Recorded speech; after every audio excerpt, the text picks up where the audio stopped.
I have just installed XAMPP on my machine, and when trying to access subfolders and docs, I get the following error.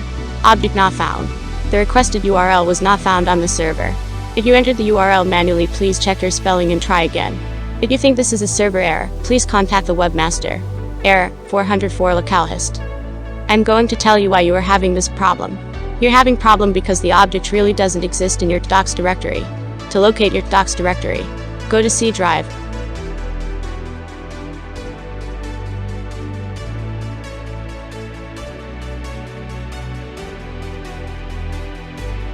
XAMPP. And then you will find your docs directory.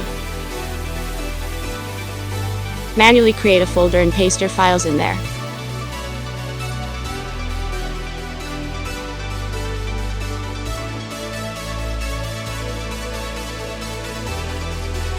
That's all you need to do. If you want to access your blog, make sure you have a blog folder under docs and put in your URL.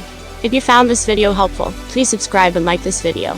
If you're still having issues on this, please leave it in the comment below and I'll help you. Thanks and bye for now.